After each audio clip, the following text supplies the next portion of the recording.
एक बार की बात है, एक राजपुर नामक छोटा सा गांव था जिसमें लोग एक राक्षस से बहुत दुखी थे। राक्षस का नाम कालायम था।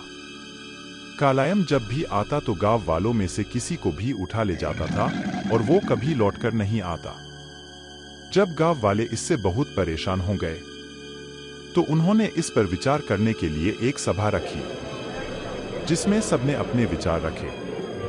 उनमें से एक सबसे बूढ़े व्यक्ति जिनकी उम्र 90 साल थी वह बोले, कालायम एक बहुत शक्तिशाली राक्षस है, उससे हम में से कोई भी नहीं हरा सकता। पर एक ऋषि है जो कि बहुत जाने माने ऋषि है, पर इसमें भी एक आपत्ति है। ऋषि यहाँ से बहुत दूर शामल पर्वत पर रहते हैं जिसका रास्ता बहुत खतरनाक है। कोई ठीक से नहीं जानता कि रास्ते में क्या हो सकता है। गांव वालों से ठान लिया था कि वह ऋषि को ढूंढ लेंगे। गांव वालों ने 7 नौजवानों को ऋषि के पास जाने के लिए तैयार किया। अगली सुबह वे लोग सुबह जल्दी शामल पर्वत पर जाने के लिए तैयार हुए। जैसे जैसे वे आगे बढ़ते गए उन्हें एक विचित्र सी थकावट महसूस हुई जिससे उन्हें चलने में बहुत परेशानी हो रही थी, पर उन्होंने हार नहीं मानी और वे चलते गए। आगे उनमें से 2 लोगों को सांप ने काट लिया जिससे वे रास्ते में ही मूर्छित हो गए और चलने की हालत में नहीं रहे। उन्होंने बचे हुए 4 लोगों को जाने के लिए कहा और कहा, हमारी चिंता मत करो, अपने लक्ष्य तक पहुंचो। वे 5 लोग किसी तरह आगे बढ़ते गए। आगे चलते ही उनमें से और 3 लोग एक विचित्र झाड़ी के स्पर्श मात्र से ही मूर्छित हो गए। अब सिर्फ 2 लोग ही बचे थे। उन्होंने आगे जाने का फैसला किया।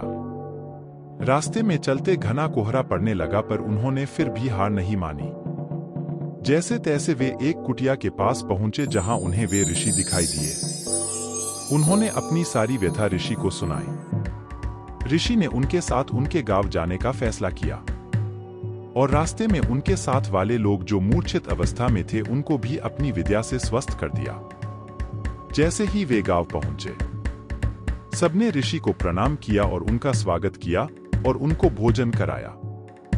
ऋषि ने भोजन करके सभी गांव वालों को इकट्ठा किया और एक औरत से थोड़ा सा आटा लाने को कहा।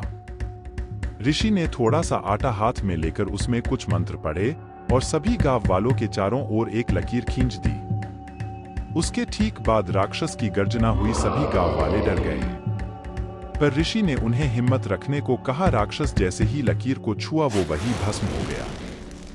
गांव वालों की खुशी का ठिकाना न रहा। सबने ऋषि को धन्यवाद किया।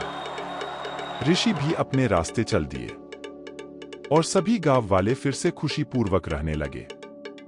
इस कहानी से हमें ये शिक्षा मिलती है कि परिस्थितियां जैसी भी हो, हम अपनी सूझबूझ और कड़ी मेहनत से उन्हें हल कर सकते।